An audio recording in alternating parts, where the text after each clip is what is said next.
Hello，大家好，我是议员。我今天才刚从越南回来啦，然后就马上做这个影片了，就是未来更新了。还有就是跟大家讲的比较详细一点，就是我们去线下的时候策划讲了什么东西。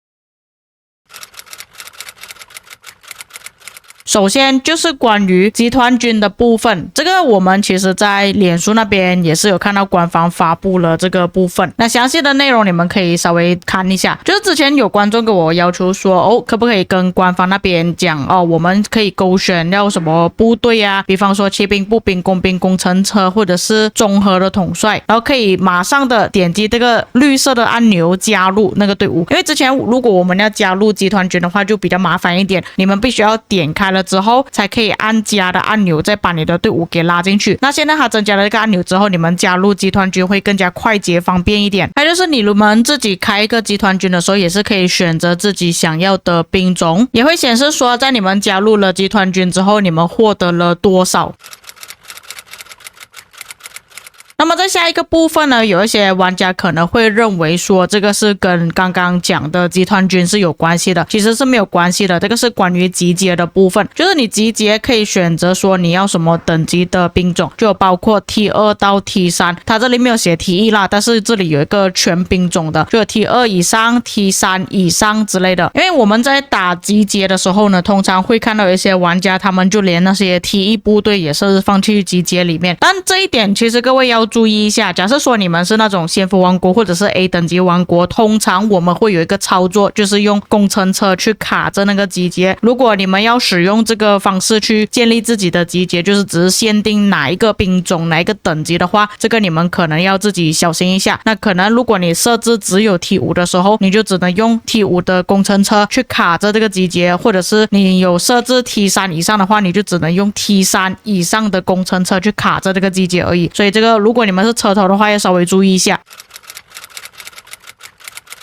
那如果根据官方脸书的话，他们下一个发布的贴文是这个啦。但是如果我是在现场的话，其实他下一个部分就是讲关于这个联盟通知的部分。那我们跟着策划这边所讲的顺序去讲吧，避免可能会有一些遗漏掉。那他这个通知呢，其实就是你的官员如果他们写了一些确认的信息或者是比较重要的信息发布出来之后，他会优先跳出来，就是让玩家可以去看到。因为有时候他们发邮件的玩家不一定会去点开来看，有时候你会以为是报告啊，所以你就不会去注意到。那他从这边跳出来之后呢，就会比较显眼一点，这里你就可以马上看到在哪一个位置。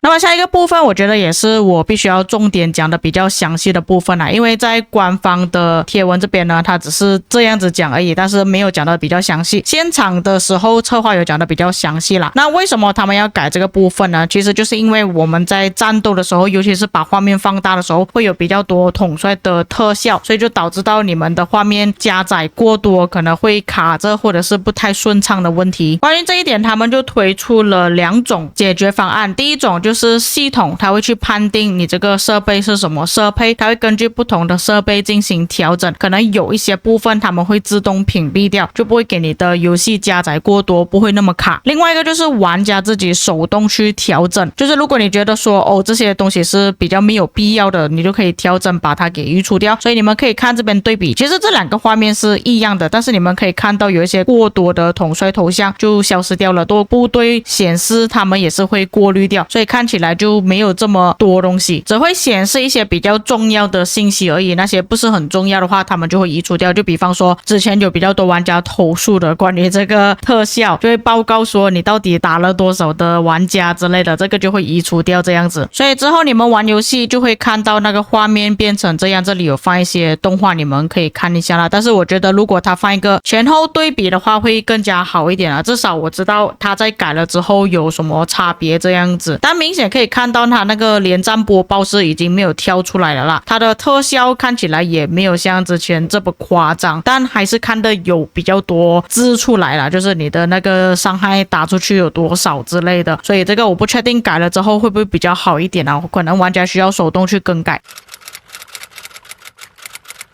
下一个部分就是新的活动啊，因为现场拍的画面不是这么清楚，所以我们直接看一下官方贴文这里所放出来的画面。那这个活动呢，其实就是一些比较简单的问答题啦，因为你们可以看到它这里就有问你们在画面上看到了有几个巫师这样子，但是它这个活动呢，其实跟我们之前玩的联盟竞猜有一点不太一样。那你们可以注意看到它旁边多出了一个箭头，它这个箭头是什么意思呢？就是讲在这个活动中，它这个箭头会指到特定的一个玩家，他需要这个玩家回答正确。如果这个回答不正确的话，就表示说他们可能拿的分数比较少，没有超过这个分数，那他们这个队伍或许会淘汰这样子。那加入这个活动的玩家总共只有10位而已，但是我不确定他这个箭头是随机的还是顺序下去的，这个策划就没有讲得特别清楚啦。他只是说他这个箭头会指到某一个玩家，他需要回答上面正确的答案而已。这个算是一个迷你游戏啦，只是我比较担心说，就是如果你的王国本身就不太活跃，你的联盟已经没有玩家了这样这个活动还能不能继续去进行？因为像我们之前联盟竞猜的时候，已经是比较难抽到玩家去完成了，重复玩好几次才可以拿到金头。那么关于奖励的部分呢，官方这里是没有放出来啦，但是因为我去线下的关系，所以我是有拍到画面的它的奖励呢，就是给一些经验之书，给加速，给金币，给石头，给木材。但是如果你们仔细看的话，它这里其实是给的数量挺多的，尤其是它这个加速也是给了好几百个，但是没有写它这个是给多少时间的加速，全部都没有写出来，所以他们这个应该也只是展示而已啊，还不确定会给多少，有可能之后奖励会更改也说不定。另外一个也是新的活动，这个你们可以理解为是一个拼图的游戏啊，就是你们要把这里的那个大小放进去里面，完成之后就可以拿到奖励。为什么他们近期会设计这样子新的活动呢？他希望玩家不只是一直在点击游戏上的画面，一直按按钮而已，而是要你们可能手动去拉一些方块啊，或者是组合在一起，就给大家有一种不同的游戏感受，让玩家会比较有新鲜感，尤其是那种老玩家。但是这个还只是构思阶段啦，之后还是要等他们正式推出的时候再看他们会设计到怎么样。下一个他们更新的内容呢，就是讲这个世界杯嘛，就是从这个活动到这个活动。但是我在现场的时候，他其实是先讲那个新的装扮新的统帅装扮。那因为我本人在现场啦，我就看到他们在公布了这个装扮之后呢，其实玩家的反应呢好像都比较平淡一点了，就是没有人欢呼，没有人讲话，就是感觉傻眼了，为什么这样子去设计这个统帅的衣服反正我自己是笑得还挺开心的，为什么设计成这样子，有点搞笑。但至少他这一次推出这个统帅新装扮呢，是我们目前有用到的统帅啊。像之前贞德跟那个 CP 的装扮呢，就有不少玩家吐槽说这两个统帅已经有很多玩家都没有在用了。但他这一次推出了这样子的设计，我相信应该会有不少玩家可以买单了吧，至少他们会有用到嘛。但是官方其实在现场的时候并没有展示这个统帅他换上了这个新的服饰之后有什么技能特效，有什么不一样。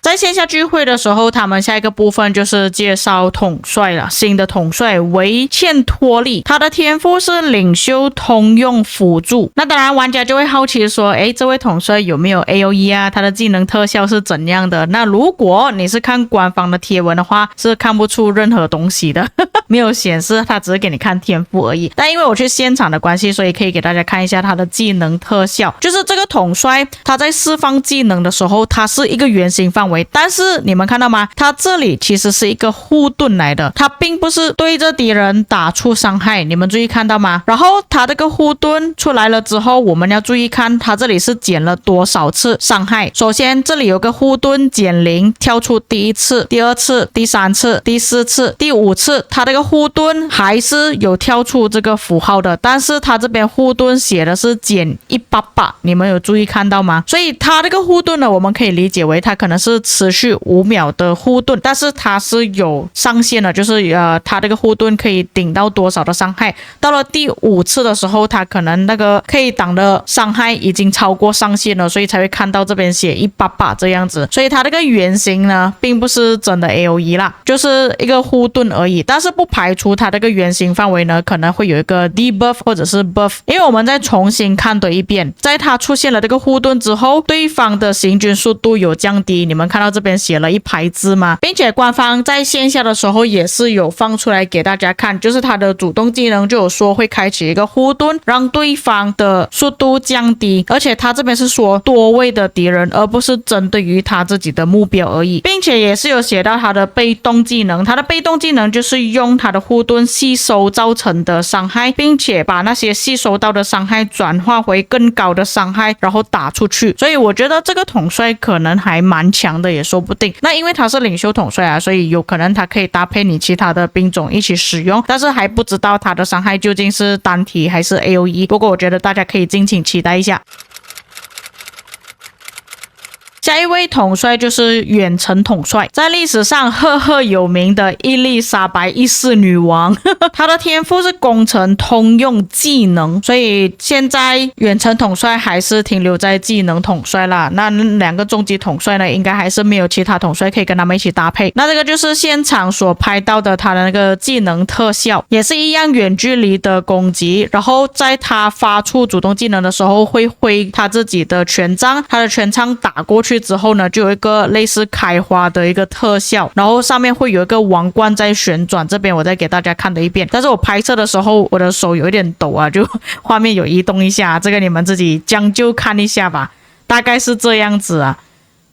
这个是特效，但是可以明显看得出它应该是没有 AOE 的。如果有 AOE 的话，应该会像那个攻杀洛这样子，旁边会出现一个小小的圆圈。因为我现在看到的时候呢，它只是打过去，然后出现那个王冠而已，所以我觉得应该不是 AOE 来的。那关于它的技能有什么特点呢？这里官方也是一样有写出来，说它是单体的伤害，并且可以提供增益效果，所以它可能会比较偏向于提升目前的远程统帅的一些伤害之类的，提供可以叠加的怒气获取速度加成，以及远程的伤害加成。但是伊丽莎白一世呢，她在历史上是很强很出名的，所以我觉得她的技能应该不会设计的太差，又或者是她的数值不会太低才对。但现在我们只能从她这边给出的资讯去猜测而已啦，那实际上还是要等官方正式推出的时候我们才知道。那原本在以前我们玩万国觉醒的时候，通常他们都是推出2个领袖或者是2个远程嘛，那这一次就比较特别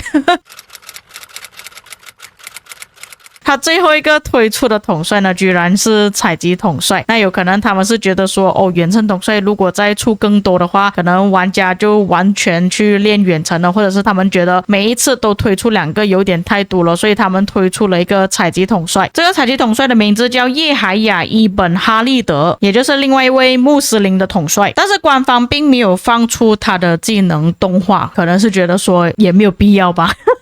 因为是采集统帅，大家也不会拿去打架之类的。但是他这边就有透露说，它可以让你们采集金币的速度稍微快一点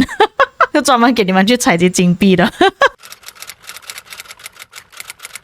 来了，最后才是关于世界杯的部分，因为世界杯最近也是差不多要开始了嘛，所以官方就推出了这个让我们自己玩家去下注的一个活动。那么根据官方现场的说法呢，如果我们猜中的话，可以拿到2倍的奖励。我觉得他的那个奖励归还的方式呢，应该是跟之前我们参加奥西里斯联赛竞猜的时候是类似差不多啦。那我自己本人是没有看世界杯啊，所以对这方面也不太了解如果你们有看足球的观众呢，可以给我一些小贴士啊，给我知道哪一个队伍比较强，让我可以赚多一点钱。而且官方也没有在线下给我们看到这个商店里面有什么东西。最后就是我们有去线下参加官方聚会的玩家就会拿到这个头像框啊，就是当地的一些特色。不过我还是比较喜欢上一次，上一次就是一个斗笠的那个样子，我比较喜欢那一个。那当然了，官方线下聚会呢，不是只有这么少东西啊，其实后面还有讲很多东西，但是因为这个影片有一点长了，我不想要做到太长，可能我会分成2个影片，然后之后也会跟大家讲一下我们去线下发生一些什么有趣的事情，会分享给大家知道。那么以上就是关于未来更新一些活动啊，一些操作的内容，还有线下讲的比较详细的部分。至于各位在看了之后有什么感想呢？可以在评论区给我知道。以上就是本期内容，我们下个影片再见。